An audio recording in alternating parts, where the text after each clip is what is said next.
వరకు దాదాపు అన్ని సినిమాలు 2:30 నుంచి 3 గంటల రన్ టైంతోనే వచ్చాయి. ఎప్పటి నుంచో ఇలానే వస్తున్నాయి కాబట్టి ప్రేక్షకులు కూడా ఈ ప్యాటర్న్కు అలవాటు పడిపోయారు. ఎంత హీరోల మీద అభిమానం, సినిమాల మీద పిచ్చి ఉన్నా సరే 3 గంటలకు మించి సినిమా చూడడం అంటే ఆడియన్స్ బోర్ ఫీల్ అయ్యే ఛాన్స్ ఖచ్చితంగా ఉంది. ఒకవేళ దర్శక నిర్మాతలు అంత లెంత్తో సినిమా తీస్తే అది ప్రేక్షకుల మీద భారం మోపినట్లే అవుతుంది. అందుకే ఇలా అన్ని కోణాల్లో ఆలోచించి మూవీ షూట్ ఎంత టైం వచ్చినా కానీ లాస్ట్లో కత్తెరకు పని చెప్పి మ్యాక్సిమం 3 గంటల దగ్గర ఎండ్ చేసేస్తారు. కానీ కొంతమంది పని రాక్షసులు ఆడియన్స్కు ఏం ఇవ్వాలని స్క్రిప్ట్ రాసుకుంటారో అది పూర్తిగా స్క్రీన్ మీద చూపించేంత వరకు నిద్రపోరు. ఇప్పుడు పుష్ప 2 విషయంలో లెక్కల మాస్టరు సుకుమార్ చేస్తున్నది ఇదే. ఇదంతా సరే, ఇప్పుడు దీనిలో సీనియర్ ఎన్టీఆర్ ప్రస్తావన ఎందుకు వచ్చిందంటే, ఇప్పటి వరకు టాలీవుడ్లో ఎక్కువ రన్ టైం కలిగిన మూవీస్లో మొదటి ప్లేస్ దక్కించుకున్న మూవీ సీనియర్ ఎన్టీఆర్ నటించిన దానవీర శూర కర్ణ. ఈ సినిమా 3 గంటల 44 నిమిషాలతో అప్పట్లోనే బడా బ్లాక్ బస్టర్ హిట్ అందుకుంది. ఇక దీని తర్వాత స్థానం దక్కించుకున్న మూవీ లవకుశ.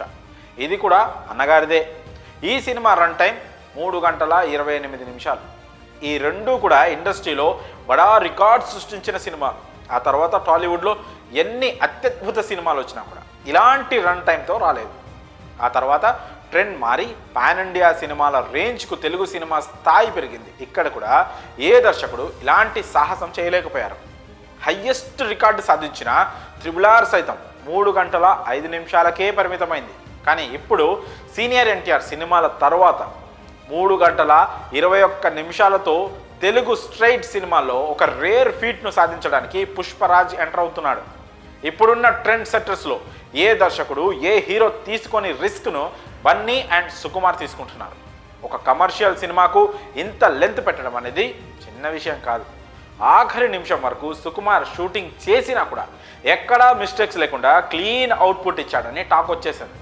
కత్తెర వేసేందుకు ఎక్కడా ఛాన్స్ లేకుండా టైటిల్ నుంచి ఎండ్ కార్డ్స్ వరకు ఊర మాస్ కంటెంట్తో పుష్ప ఫిక్స్ అయినట్లు సమాచారం.